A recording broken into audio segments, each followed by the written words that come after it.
Sweets ఎక్కువగా ఇష్టపడే వాళ్ళకి పూరి విత్ మ్యాంగో ప్యూరీ చాలా అంటే చాలా నచ్చుతుందండి. చికెను మటను రెగ్యులర్, మామిడికాయ గుజ్జు మాత్రం సూపర్. ఇది మా ఇంట్లో పెరట్లో కాసిన పుల్లటి పచ్చడి మామిడికాయలు చాలా బాగుంటాయి. నేను పెట్టిన పచ్చళ్ళన్నీ దీంతోనే పెట్టానండి. ఇది న్యాచురల్ వేలో నేను పండించిన తర్వాత ఇలా చాలా తీయటి రసాలు అయ్యాయి. వీటిని పూరి కోసం నేను పల్ప్ చేస్తున్నాను. ఆ వీడియో చూపిస్తాను చూడండి. మా ఇంట్లో చెట్టుకు కాసిన మామిడికాయలను మేము న్యాచురల్ వేనో మాగేసామన్నమాట. అవి ఇప్పుడు పండ్లయ్యాయి అన్నమాట. ఇవి కచ్చగా ఉన్నప్పుడు పుల్లగా ఉండి ఇప్పుడు చాలా స్వీట్గా ఉంటాయి. సో నేను ప్యూరీ చేయడానికని చెప్పి ఫస్ట్ అయితే వీటిని ఇలా పీసెస్ లాగా కట్ చేసుకొని మిక్సర్లో వేసుకున్నానండి. మీకు ఒకవేళ బ్లెండర్ ఉంటే బ్లెండర్తో కూడా చేసుకోవచ్చు, లేదంటే గ్రైండర్లో కూడా చేసుకొని ఇలా ముక్కలన్నిటినీ కట్ చేసిన తర్వాత నేను 1 స్పూన్ చక్కెర వేసుకున్నానండి, కొంచెం టేస్ట్ ఎక్కువ చేయడానికి. అలాగే స్మెల్ కోసం ఇలాచీ వేసుకొని మంచిగా దీన్ని గ్రైండ్ చేసి పేస్ట్ లాగా చేసి పెట్టుకున్నానండి. ఇది మంచిగా పేస్ట్ అయిన తర్వాత దీంట్లో కొద్దిగా పాలు పోసుకున్నాను అనమాట. కాచి చల్లార్చిన పాలు మాత్రమే పోసుకోవాలండి. కాచి చల్లార్చి ఒకవేళ మీరు ఇది చల్లగా తినాలనుకుంటే ఫ్రిడ్జ్లో పెట్టుకోండి పాలు. ఆ పాలను పోసుకొని మంచిగా గ్రైండ్ చేసుకోండి.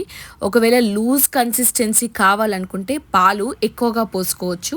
నేను చేసింది ఒకటే మామిడికాయకు, అందుకని చెప్పి నేను కొన్ని పాలు పోసుకున్నాను. అండ్ దీంట్లోకి నాకు కొద్దిగా లూజ్గానే నచ్చుతుంది, అందుకని చెప్పి నేను కొన్ని పాలు పోసుకొని దీన్ని ఇలా చేసి పెట్టుకున్నానండి. ఈ ప్యూరీలోకి నేను గోధుమ పిండితో పూరీలు చేసుకున్నానండి. ఇవి కూడా చాలా సాఫ్ట్గా అండ్ ప్లఫీగా వచ్చాయన్నమాట. ఇవి చేసుకునే విధానం నేను ఆల్రెడీ గోధుమ పిండిలో రవ్వ వేసుకొని సూజీ రవ్వ వేసుకొని చేయడం చూపించాను. కానీ ఈసారి సూజీ రవ్వ వేయకుండా రెగ్యులర్గా మనం చేసుకునే పూరీలాగే గోధుమ పిండిలో కొద్దిగా సాల్ట్ వేసుకొని కొద్దిగా నీళ్లు పోసుకుంటూ మంచిగా మెత్తగా పిండి కలుపుకొని కలిపే విధానంలోనే పూరి పొంగడం ఉంటుందన్నమాట. అలా పూరి పిండిని కలిపి పెట్టుకొని దాన్ని ఒక 15 నిమిషాలు మూత పెట్టి పక్కన పెట్టేసుకున్నానండి. 15 నిమిషాల తర్వాత మళ్ళీ దీన్ని మంచిగా పిసికానమాట. మనము ఎంత ఎక్కువగా దీన్ని ఇలా చేయితో ప్రెస్ చేస్తూ అన్ని వైపులా రుద్దుతూ పెట్టుకుంటామో అంత మంచిగా మనకు పూరీలు పొంగుతాయండి. ఈ పొంగే విధానం కూడా మనము ఆయిల్ మీడియం టు హై ఫ్లేమ్లో పెట్టుకుంటే ఇంకా బాగా వస్తాయి అన్నమాట. ఇలా పిండి అంతా ముక్కలుగా చేసుకుంటూ కూడా నేను కలిపి ఇలా ముద్దలాగా చేసి పక్కన పెట్టుకున్నానండి. ఎందుకంటే డైరెక్ట్గా నాకు చేసేటప్పుడు ఈజీగా ఉంటుంది అని.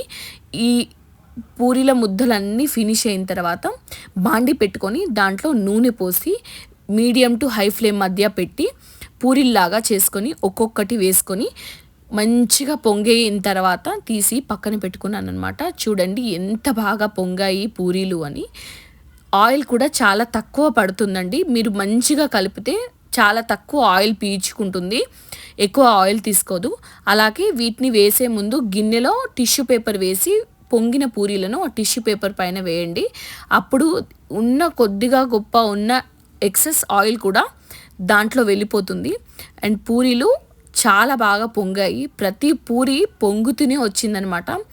నేనైతే సన్ఫ్లవర్ ఆయిల్ వాడానండి. సన్ఫ్లవర్ ఆయిల్ ఇష్టం లేని వాళ్ళు పల్లి నూనె వాడుకోవచ్చండి. ఒకవేళ కేరళ సైడ్ ఉంటే వాళ్ళు కొబ్బరి నూనెలో చేసుకుంటారు. నార్త్ ఇండియా మేమున్నప్పుడు నాగపూర్లో వాళ్ళైతే మస్టర్డ్ ఆయిల్తో చేసుకునేవారు. ఎలా చేసుకున్నా చాలా బాగుంటాయి. ఫైనల్గా అయితే ఇలా మ్యాంగో ప్యూరీతో పూరీలు సూపర్ టేస్ట్తో ఉన్నాయండి. స్వీట్ కాంబినేషన్ ఇష్టపడే వాళ్ళకి ఇది చాలా అంటే చాలా బాగుంటుంది.